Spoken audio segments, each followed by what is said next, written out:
Hello guys, स्वागत है आप सबका। तो आज हम बात करेंगे अदानी ग्रुप की। और बाज़ार बंद होने के बाद ये खबर आई है, इसको अच्छी खबर भी कह सकते हैं। पूरी खबर आप ज़रूर देखना। ये जो खबर है शनिवार शाम को आई थी, पहले इसको आप देख लें, पूरी खबर देखें। और सबसे पहले तो अगर आप नए हैं इस चैनल के ऊपर तो हमारे चैनल को सब्सक्राइब ज़रूर कर लें, शेयर भी ज़रूर करें अपने दोस्तों के साथ। डेली हम ऐसे कुछ स्टॉक जो है हम शेयर करते हैं जिसके अंदर अच्छा रिस्क रिवॉर्ड रेशियो रह सकता है, जिसके अंदर एक शॉर्ट टर्म के अंदर मतलब कि अच्छा एक मतलब कि तेज़ी आने की पॉसिबिलिटी रह सकती है। आप उसके ऊपर अपनी रिसर्च कर कर ट्रेड लेना है तो ले सकते हैं अपनी मर्ज़ी से। और आगे हम देखेंगे, पहले ये आप जो है न्यूज़ देख लेते हैं कि ये जो है शनिवार की न्यूज़ थी। कल संडे था तो जो है ज़्यादा वीडियो नहीं ला पाए थे, छुट्टी का दिन था। आज आप इसको देख सकते हैं कि जंग के साये में इजराइल, अदानी के कारोबार भी पड़ सकता है असर। तो ये क्यों ऐसा है, इसी वजह से मुझे ऐसा लग रहा है कि आज जो है पूरा का पूरा अदानी ग्रुप जो है नीचे था। बिकॉज कि एक तो एक समझने वाली बात है कि मुझे ऐसा लग रहा है कि ज़्यादातर बार अगर ये देखा गया है कि अदानी के जो पूरा जो ग्रुप है वो एक साथ चलता है। मतलब कि एक शेयर के अंदर अगर गिरावट आती है तो दूसरे के अंदर भी उसका थोड़ा बहुत जो है इफेक्ट पड़ सकता है। अब अगर कल इसके अंदर बाउंस बैक आता है तो कल जो है पूरे ग्रुप के अंदर भी थोड़ा बहुत बाउंस बैक आ सकता है। पहले आप खबर देख लें। इससे पहले ये जो नए व्यूअर्स हैं उनको मैं बताना चाहूँगा कि ये जो हमारे होम पेज के ऊपर ये कम्युनिटी जो है, इसके ऊपर आप पोस्ट जो हम डालते हैं इसको आप देखा करें। आज भी कुछ स्टॉक जो है हम शेयर करेंगे इस गिरावट वाले माहौल के अंदर। आप देख सकते हैं 2 दिन पहले ये शुक्रवार को अगर देखिए धर्मराज क्रॉप जो है शेयर हमने शेयर किया था। गिरावट के माहौल में भी जो है आज सवेरे इसके ऊपर तेज़ी थी अच्छी खासी, जो है यहाँ पर 2.5% के आसपास की तेज़ी अभी दिख रही थी दोपहर को। और 238 रुपये तक का इसने हाई बनाया था, मतलब कि 3.5-4% के आसपास की तेज़ी। साथ ही साथ ये शॉर्ट वीडियोस भी हमारा ज़रूर देखें, दूसरे लॉन्ग वीडियोस भी ज़रूर देखें। ये इसके अंदर अगर आप देखेंगे तो ये इन्फीबीम का शेयर, जो कि इसके अंदर भी आप देखेंगे तो अच्छी खासी तेज़ी देखने को मिली थी। 21 रुपये और 40 पैसे का हाई बनाया था, जबकि ये 20 रुपये 25 पैसे के आसपास की क्लोजिंग थी। और ऐसा भी नहीं है कि सीधा ऊपर खुला था गैप अप, ये बिल्कुल 20 रुपये के आसपास खुला था भाव टू भाव, उससे हालांकि थोड़ा सा नीचे, वहाँ से लेकर ऊपर की अगर बात करें तो 5% से ऊपर की इसके अंदर तेज़ी थी। तो मतलब कि ऐसी जानकारी के लिए हमारे चैनल को सब्सक्राइब जरूर कर ले। देखिए कुछ शेयर के अंदर जो है तुरंत तेज़ी आती है, कुछ के अंदर थोड़ी सी देर भी लगती है, और कुछ के अंदर स्टॉप लॉस भी ट्रिगर होते हैं, ये शेयर मार्केट के। लेकिन इसके अंदर मतलब कि जो जिसके अंदर रिस्क रिवॉर्ड रेशियो अच्छा रहता है तो उसके अंदर अगर आप मतलब कि आपको एक अच्छी जानकारी मिल सकती है, तो आप अपनी तरीके से थोड़ी सी अपनी रिसर्च कर इसके बारे में जो है जानकारी ले सकते हैं। तो सब्सक्राइब ज़रूर कर लें हमारे चैनल को। यहाँ पर अभी देखें तो न्यूज़ क्या है ये आप देख सकते हैं। ये सैटरडे का दिन है और तब की ये रिपोर्ट है 9 बजे के आसपास आई थी देर शाम को, कि गाज़ा पट्टी में हमास के ताबड़तोड़ हमले के बाद इजराइल ने भी जंग का ऐलान कर दिया है। इजराइल और हमास के बीच जंग में अब तक 50 से ज़्यादा लोग मारे जा चुके हैं। इस बीच भारत भी एक्शन मोड में आ गया है। भारत सरकार ने इजराइल में अपने नागरिकों की सुरक्षा के लिए एडवाइजरी जारी की है। वहीं एयर इंडिया ने दिल्ली से तेल अवीव के लिए उड़ान और तेल अवीव के दिल्ली की वापसी उड़ान A140 को रद्द कर दिया है। इस जंग का असर गौतम अदानी के भी कारोबार पर पड़ने की आशंका है। आइए समझते हैं कैसे। तो जिनको नहीं पता उनको मैं बता दूं कि आप देख सकते हैं। और यहाँ पर वहाँ पर जो है बड़ा इन्वेस्टमेंट है अदानी का। अदानी ने खरीदा है पोर्ट। दरअसल हाल ही में गौतम अदानी समूह ने इजराइल के हाइफा पोर्ट का अधिग्रहण किया है। Adani ports and special economic zone यानी कि अदानी पोर्ट्स और इजराइल के गादोत समूह ने इजराइल में हाइफा बंदरगाह के 1.18 अरब डॉलर, बहुत बड़ी रकम है दोस्तों, ये डॉलर में है, निजीकरण के लिए पिछले वर्ष जुलाई में बोली जीती थी। और इसमें भारतीय भागीदार अदानी की हिस्सेदारी भी अच्छी खासी है 70%, और गाहौत समूह का हिस्सा 30% है। बता दें कि हाइफा पोर्ट शिपिंग कंटेनर के मामले में इजराइल का दूसरा सबसे बड़ा पोर्ट और पर्यटक क्रूज शिप के मामले में सबसे बड़ा बंदरगाह है। तो ये आप देख सकते हैं इसके अंदर क्यों इसके कारोबार पर असर पड़ सकता है, ऐसा लग रहा था। साथ ही साथ आगे देखते हैं, इस रिपोर्ट के अनुसार कि दोनों देशों का व्यापार, तो इस साल जनवरी तक भारत और इजराइल के बीच व्यापार कोविड महामारी आने से पहले के 5 अरब डॉलर से बढ़कर करीब 7.5 अरब डॉलर पर पहुंच गया था। बीबीसी की रिपोर्ट के मुताबिक 1992 में दोनों देशों के बीच 20 करोड़ डॉलर का सालाना कारोबार होता था। हीरे का व्यापार द्विपक्षीय व्यापार का लाभ का लगभग 50% है। आपको बता दें कि भारत इजराइल से हथियार भी मंगाता है।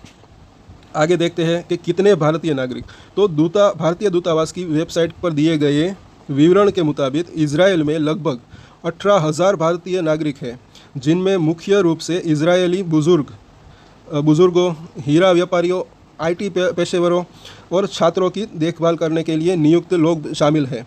इजराइल में भारतीय मूल के लगभग 85,000 यहूदी भी है, जो 50 और 60 के दशक में भारत से इजराइल गए थे। और आगे देखते हैं कि जंग पर भारत का स्टैंड। तो प्रधानमंत्री नरेंद्र मोदी ने इजराइल का समर्थन किया है। मोदी ने इजराइल पर हुए हमास के हमले को आतंकवादी हमला करार देते हुए इसकी निंदा की। मोदी ने कहा, इजराइल में आतंकवादी हमलों की खबर से स्तब्ध हूँ। हमारी संवेदनाएं और प्रार्थनाएं निर्दोष पीड़ित परिवारों के साथ हैं। इस कठिन घड़ी में हम इजराइल के साथ एकजुटता से खड़े हैं। मतलब कि यही खबर से जो है, एक तो ये न्यूज़ की वजह से पूरा बाजार ही आज गिरा है। और साथ ही साथ अगर आप देखें तो ये आज की न्यूज़ क्या है, ये आप देख सकते हैं, ये आज की न्यूज़ है। इससे पहले भी मैं आपको बताना चाहूँगा कि अदानी की अपडेट, तो यहाँ पर आप देख सकते हैं इसका अदानी का ऑफिशियल अपडेट, जो कि यहाँ पर आया है एक्चुअली जो है, और ये जो है 2 बजे के आसपास आया था, लेकिन ये जो रिपोर्ट है वो बाजार बंद होने के बाद आई है। तो यहाँ पर आप देख सकते हैं कि Adani ports and facility zone, इन्होंने क्या कहा, media statement on Haifa port Israel. और तो यहाँ पर आप देख सकते हैं कि अदानी पोर्ट्स ने कहा, इजराइल में हाइफा बंदरगाह पर सभी कर्मचारी सुरक्षित, स्टॉक में 5% की गिरावट। और आगे देखते हैं इसका टाइम, अगर आप देखेंगे तो यहाँ पर आप देख सकते हैं नीचे में आई थिंक आप इसको देख पा रहे होंगे कि ये 4 बजे के आसपास की ये रिपोर्ट आई है। और यहाँ पर अभी देखें तो बताया जा रहा है वही चीज़ है जो कि हमने देखा, और बाजार का शेयर का भाव भी यहाँ पर बताया गया है। आगे देखते हैं कि अदानी समूह की company Adani port and eco SEZ ने सोमवार को कहा कि इजराइल में स्थित हाइफा बंदरगाह पर तैनात उनके कर्मचारियों की सुरक्षा सुनिश्चित करने के लिए कदम उठाए गए हैं और सभी कर्मचारी सुरक्षित हैं।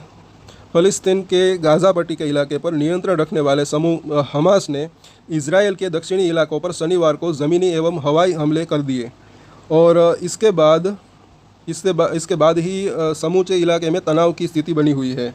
अदानी पोर्ट ने बयान में कहा कि वह हाइफा बंदरगाह को लेकर पूरी तरह सतर्क है और किसी भी विपरीत स्थिति में से प्रभावी ढंग से निपटने के लिए उसने कारोबार को निरंतर जारी रखने की योजना तैयार कर ली है। और कंपनी ने साल की शुरुआत में ही इस रणनीतिक महत्व वाले बंदरगाह का $1.2 अरब का अधिग्रहण किया था। एक तो ये न्यूज़, इस रिपोर्ट को आगे भी हम पढ़ते हैं कि कंपनी ने कहा कि हम ज़मीनी हालात पर नज़दीकी निगाह बनाए हुए हैं। वहाँ का घटनाक्रम दक्षिणी इजराइल में हो रहा है, जबकि हाइफा बंदरगाह उत्तरी इलाके में स्थित है।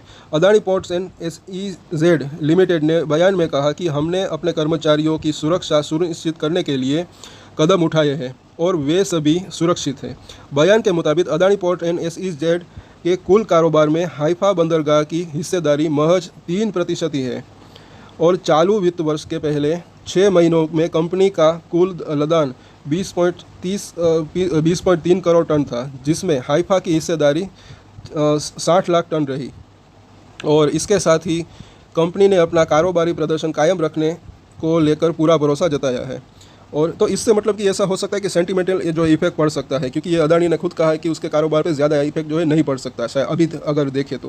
हालांकि ये जो है शेयर का हालात अगर आप देखें तो ये यहाँ पर ये बताया गया है कि 5% के आसपास की इसके अंदर गिरावट देखने को मिली थी।